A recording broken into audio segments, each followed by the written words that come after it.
এখন সব ধরা পড়বে। এই তো কাত হয়ে গেছে না, সব ধরা পড়বে।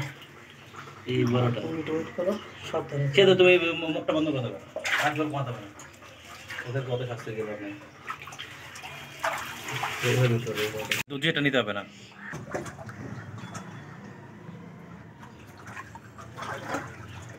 আর ধরতে হবে না।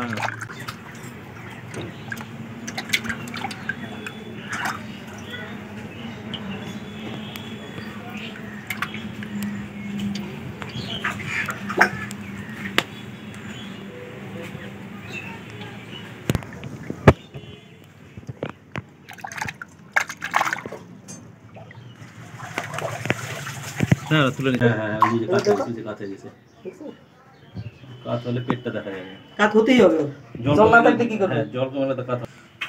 আর এগুলা রিস্কিট আছে। ধরো তো ধরো,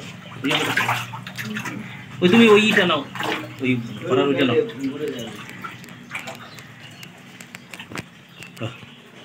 এই তো রূপালি শাক, দেখো দেখো রূপালি ইলিশ, দেখো রূপালি শস্য, দেখো দেখো রূপালি দেখো। পায়ের তলা একটা, এই যা পরে পায়ের তলা একটা বের হয়ে চলে যাচ্ছিল। সময় এসেছি যখন আর 5 মিনিটের জন্য আরো সুন্দর লাগবে।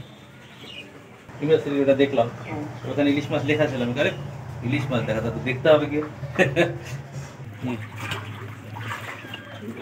আবার জলটা ঘোলা করে দিল, জল ঘোলা সুন্দর।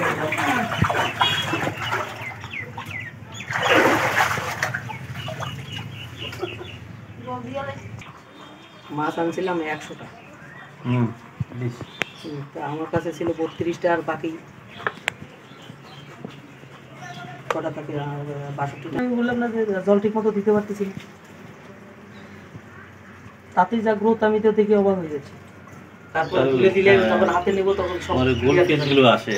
সাদা গামলার মধ্যে সেটা তুলে ছবি পাঠাইছি।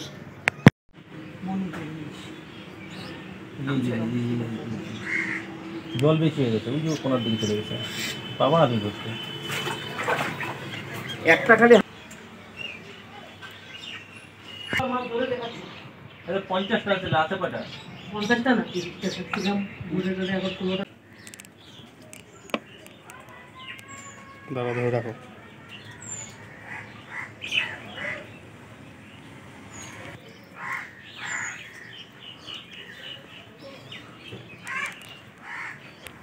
ছবি তুলে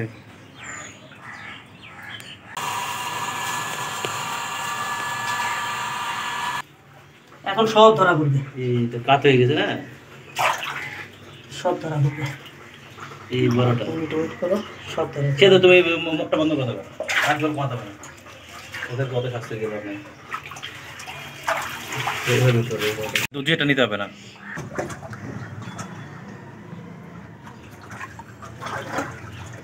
আর ধরতে হবে না। যখন যেটা মানে বিজ্ঞানের উন্নতির ফলে যেটা নতুন নতুন কিছু চলে আসে, সব তো চাষিদের মারফত তো আর ডাইরেক্ট করতে পারে না, আমাদের মতো কিছু মানে ইনোভেটিভ ফার্মারদের দিয়েই প্রচারটা হয়। প্রথম আমাদের টেস্ট লাভ লসের মধ্যে দিয়ে আমরা চলি। তাই আমার এবার আমি অনেক দিন ধরেই চলছিল আর কি, পর্যবেক্ষণে চলছিল। এবছর আমি সেই প্যাংবা ইলিশ, মানে মণিপুরি ইলিশ বলে যেটাকে, যেটা মিষ্টি জলে বা চৌবাচ্চায় পুকুরে চাষ হয়, সমুদ্রের নয়, সেটা আমি আরও 2 বছর থেকে এটার পিছনে লেগে আছি। কীরকম হয় আগে দেখি। দেখতে দেখতে আমার এক বন্ধু কুচবিহারে উনি করেছে এবং খেয়েও দেখেছি, তারপরে এবছর ফার্স্ট আমি নিয়ে আসি। এবং গত বছর আমার পুকুরে যেটা মানে আমার বন্ধুর পুকুরে যেটা দেখেছি আর কি, ওটা 1 বছরেও প্রায় 950 গ্রাম হয়েছে এবং খেয়েও দেখেছি সেম ইলিশের মতো, কাটাটা একটু কম। আপনি কতগুলো নিয়ে আসছেন? আমি এবছর নিয়ে এসেছি, কিছু লোকরেও দিয়েছি। আমি 100 পিসের মতো নিয়ে এসেছিলাম, আমার কাছে 32টা ছিল, এখন 16টা আছে, যে কোনো কারণে মারা গেছে।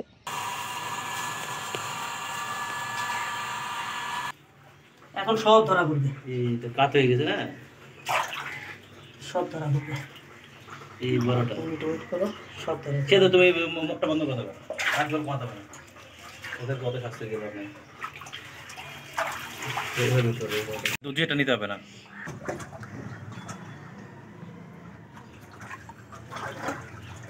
আর ধরতে হবে না।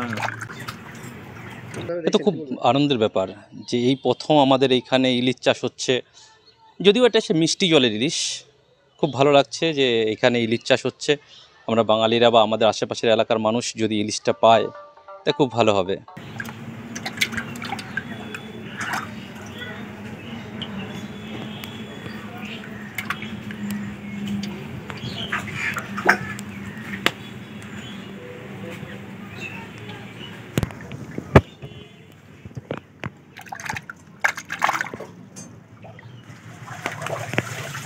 হ্যাঁ তুলে নিতে, হ্যাঁ ওই যে কাঁচা, ওই যে কাঁচা গেছে, কাঁচ হলে পেটটা দেখা যাবে। কাজ হতেই হবে, জল জল না কমে থাকলে গেলে- কি করবে? হ্যাঁ, জল কমে- যেহেতু বেসরকারি উদ্যোগে মাগুর, কই, শিং, পাবদা এগুলো চাষ হচ্ছে, তার পাশাপাশি যদি ইলিশ চাষও হয়, বাঙালির প্রিয় খাদ্য মাছে ভাতে ইলিশ মাছ, তাই ইলিশ চাষ যদি হয়, সফল হয় আর কি, তাহলে খুবই ভালো।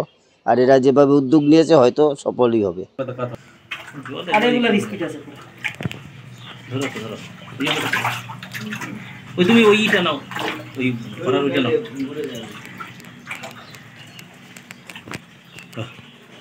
এই তো রূপালি শাক, এই দেখো দেখো রূপালি ইলিশ, দেখো এই যে রূপালী শস্য। দেখো দেখো রূপালি ইলিশ, দেখো এই, পায়ের তলা একটা ছিল। এই যা পরে পায়ের তলা একটা বের হয়ে চলে যাচ্ছিল।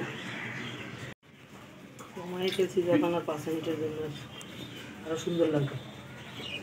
ইউনিভার্সিটি ওটা দেখলাম, ওখানে ইলিশ মাছ লেখা ছিল। আমি আরে ইলিশ মাছ দেখা, তা তো দেখতে হবে কি। আমি এর মধ্যে খবর পেয়েছি পলাশচন্দ্র দাস নামে এক ব্যক্তি, যে শ্রীকৃষ্ণপুর এলাকা ইসলামপুর ব্লকের অন্তর্গত, যিনি ইলিশ মাছের চাষ করছেন। তো ব্যাপারটা হলো, এবার ইলিশ মাছের চাষ করছেন, সাকসেস হতে পারলে খুবই ভালো।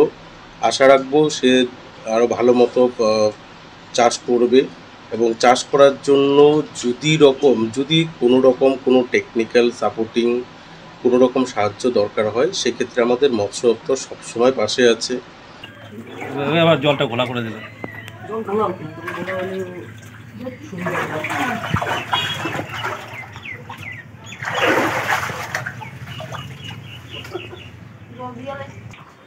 মাছ আনছিলাম 100 টাকা।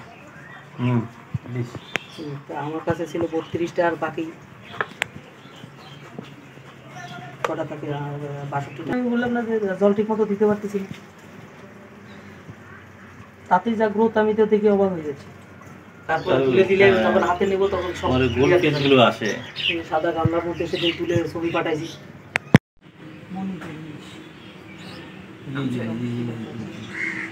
জল বেশি হয়ে গেছে, ওই যে কোনার দিকে চলে গেছে।